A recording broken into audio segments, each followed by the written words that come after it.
3 times in a single night, before the eyes of all, a young bride was turned into a pawn on the chessboard of power. Love had no place here. Only politics, humiliation, and a grotesque performance at the very heart of the Vatican. Yet from that night of shame, Lucrezia Borgia learned to turn weakness into a weapon and built the throne that would define her destiny. Rome, Num 1502. Close your eyes and imagine. You are in 16th century Rome, the heart of the church, where all roads lead to the Vatican. The cobbled streets rumble under the wheels of carriages, marble columns rise proudly into the night, and in the distance looms the great dome where religious authority merges with political ambition. Inside the Vatican halls this evening, the air is thick like incense smoke.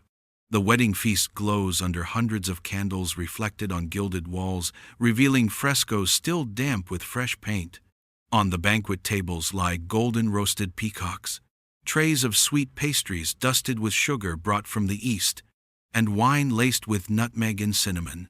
All of it blends into an overwhelming display of luxury.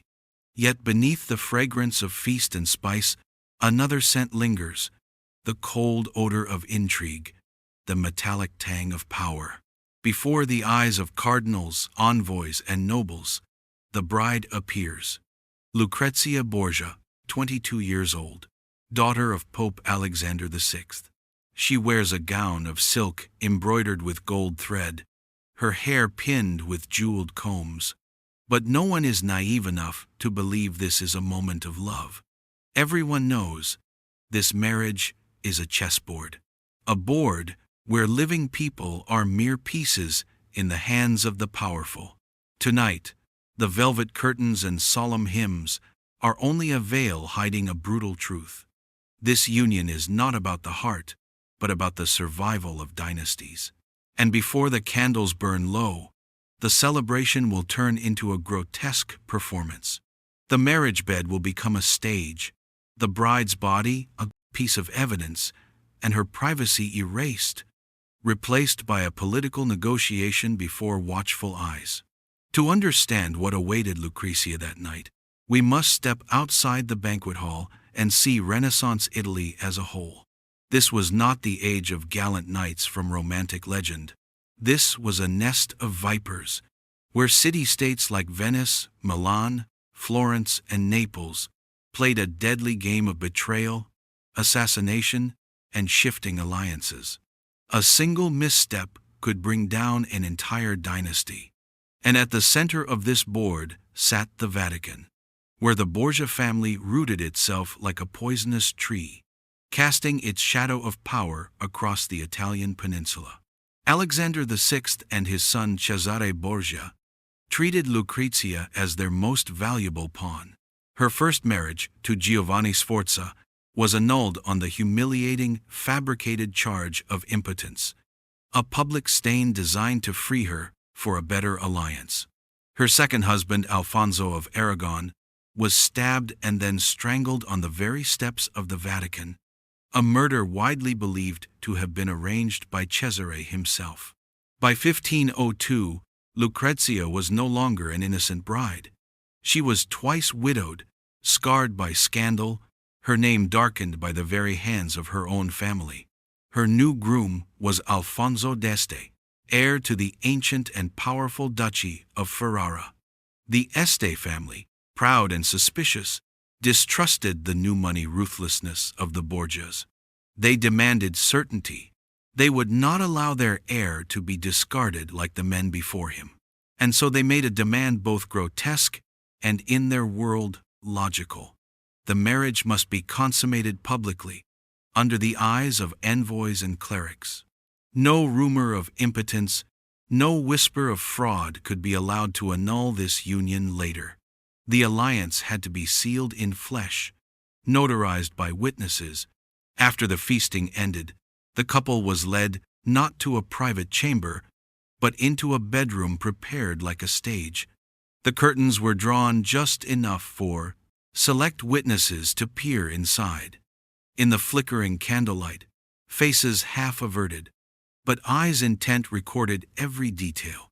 Lucrezia, long used as a bargaining chip, was reduced to her barest function, a living guarantee. And not just once. To erase every shred of doubt, the act was repeated a second time, and then a third.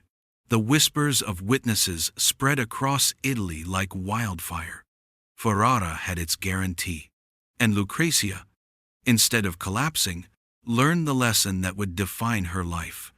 Humiliation can be turned into leverage, and weakness can be reforged into a weapon. In Ferrara, she was not the trembling victim her new family expected. She survived the ultimate public disgrace and carried with her an unassailable weapon, proof of fertility, proof of legitimacy. No longer just the Pope's daughter, she was now the Duchess of Ferrara, the woman whose body had sealed the most important alliance of the decade. She did not shrink from scandal. She bent it to her will. Lucrezia opened salons where scholars debated Plato and poets recited verse. Guests expecting scandal left dazzled by her wit and elegance. Slowly the whispers shifted. She was not only Borgia poison but also Este refinement. When her husband went to war, Lucrezia ruled. She issued decrees, ensured Ferrara's survival, and earned the devotion of her people. They began to call her the Good Duchess. Historians still debate, did she resent the role forced upon her, or did she relish the chance to master it? Was she merely surviving, or had she plotted her ascendancy from the very first night? We will never know for certain. Her letters were too carefully crafted, her voice too measured, never allowing us fully inside. But the truth is undeniable. The young woman forced into a grotesque spectacle learned quickly. She turned degradation into power, reshaping herself from a pawn into a player, from a humiliated bride into a respected ruler. The marriage bed, meant to be her cage, had, in the end, become the foundation of her throne. And so ends the story of a wedding night turned political theater, where power devoured privacy. Lucrezia Borgia transformed humiliation into strength and left a legacy that still chills and fascinates us centuries later. Thank you for keeping vigil with Midnight History. If you are listening late at night, let the echoes of the past guide you into sleep. Until we meet again, in the shadows and in the memory of humankind.